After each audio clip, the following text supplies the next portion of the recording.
بسم اللہ الرحمن الرحیم اللہم صلی علی سیدنا و مولانا محمد و علی آل سیدنا و مولانا محمد و بارک وسلم۔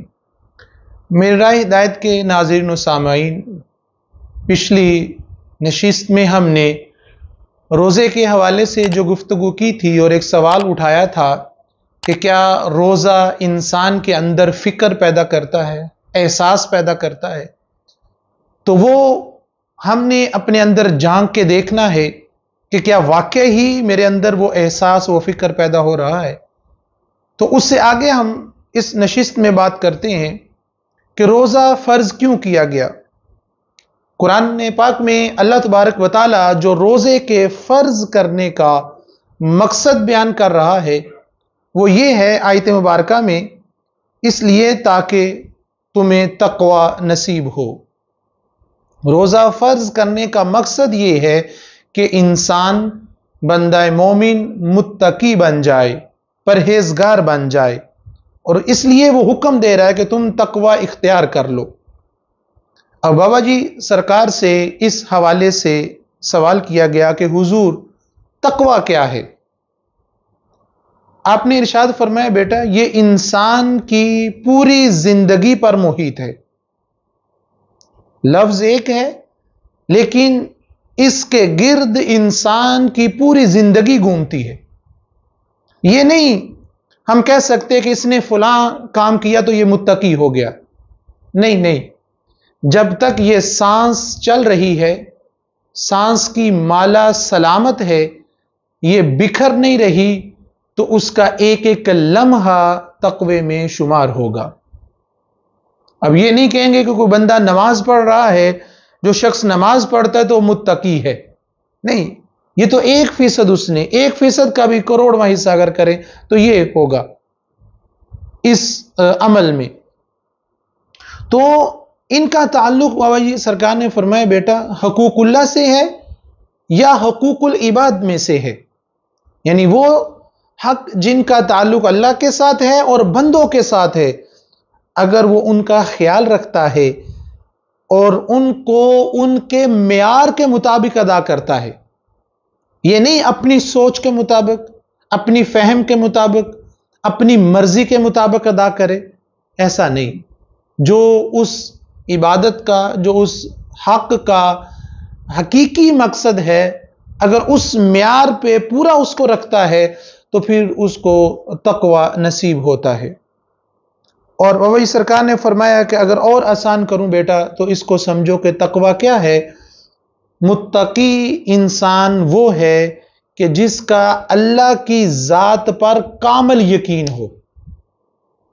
یقین تو سب کا ہوتا ہے لیکن ہر ایک کے یقین کا ایک لیول ہے۔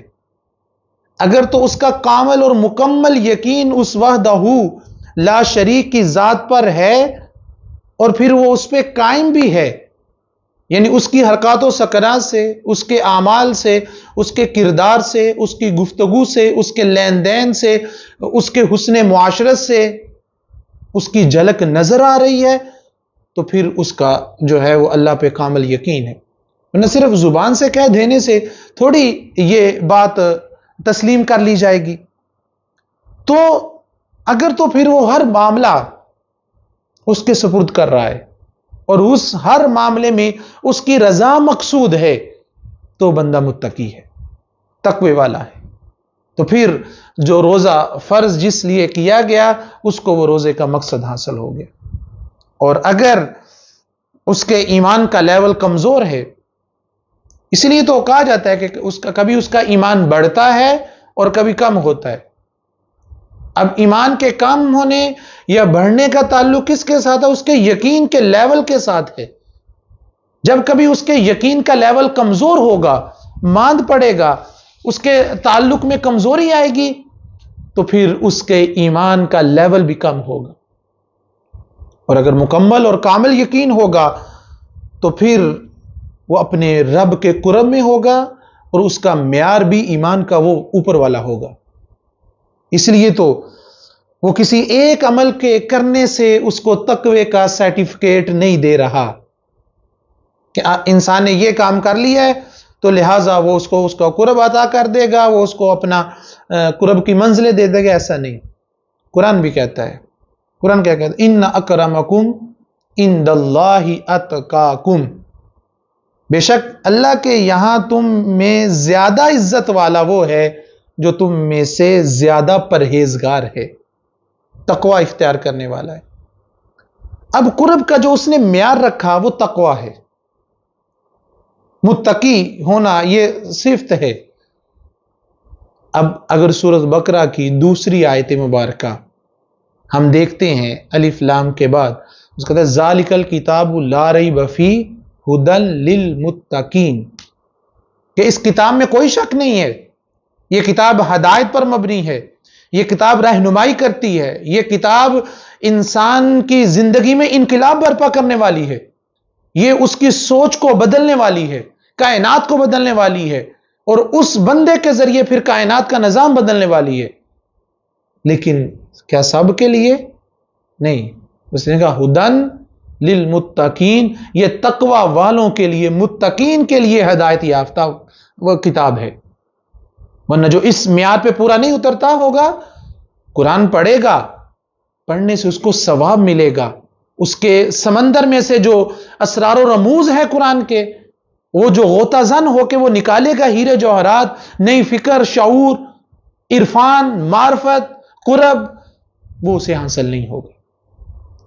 اس کے لیے اس کو تقوی اختیار کرنا لازمی ہوگا، اس کا متقی ہونا لازمی ہوگا۔